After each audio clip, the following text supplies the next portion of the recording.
ఇప్పుడు ప్రేమ గురువు శిష్యుడు విషయంలో కూడా ప్రేమ ఉంటుంది. శిష్యుడు ఎక్కువ ప్రేమించాలా గురువుని, గురువు ఎక్కువ ప్రేమించాలా తన భక్తులు కానీ శిష్యుడు కానీ. ఈ సమస్య నుంచి వీళ్ళ మధ్య అనుబంధం ఉంది.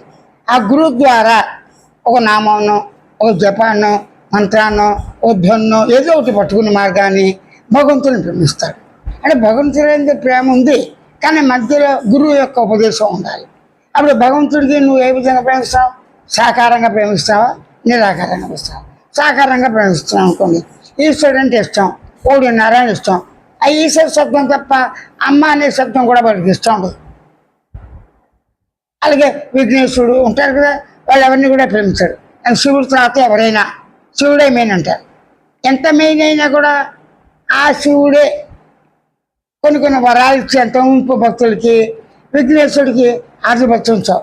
ఏ కార్యక్రమం జరిగినా, శుభమైన ఏదైనా ఏది జరిగినా నిన్ను తలుచుకుని చేస్తేనే భక్తారు, లేదా ఆటంకాలు. ఈ విషయం తెలియని భక్తుడు ఏం చేస్తాడు? మూర్ఖంలాగా మూడులాగా శివుడే ఇష్టం కూర్చుంటాడు. దానివల్ల లాభ నష్టాలతో కన్నా నష్టాలు ఎక్కువ వస్తాయి, ఆటంకాలు. దాంతో తెలుసుకుని ఈశ్వరుడు అంటే ఒక ఈశ్వరుడే కాదు, అయినా అన్ని రూపాలు, అన్ని నామాలు, నీ శరీరంతో సహా అంతా కూడా ఈశ్వరమయం అన్న దృష్టి రావాలి. వస్తే ఏ నామైనా ఒకటే కదా, ఆ ఈశ్వరుడు రూపం అన్ని రూపాల్లో రావచ్చు. భక్తుల దర్శనం ఈశ్వరుడు అనేక రూపాల్లో కనిపిస్తాడు. అప్పుడు అన్ని రూపాలు, అన్ని నామాలు వారివే కాబట్టి ఆ విధంగా అవుతుంది. ప్రస్తుతం మనం ఆధ్యాత్మం అనే ప్రసక్తి వచ్చింది కాబట్టి గురు శిష్యుడి న్యాయం చూద్దాం. ధర్మాలు ఏంటి?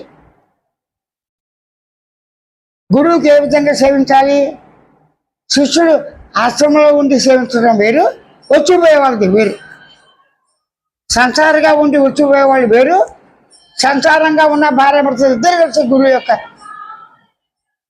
సేవ చేయటం వేరు. సేవ ఇక్కడ ప్రేమ. సేవ అంటే ఏమిటి?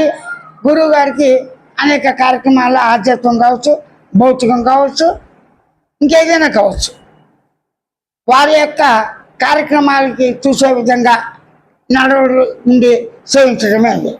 ఇంకో కోణం ఏంటి? ప్రతి వారికి కూడా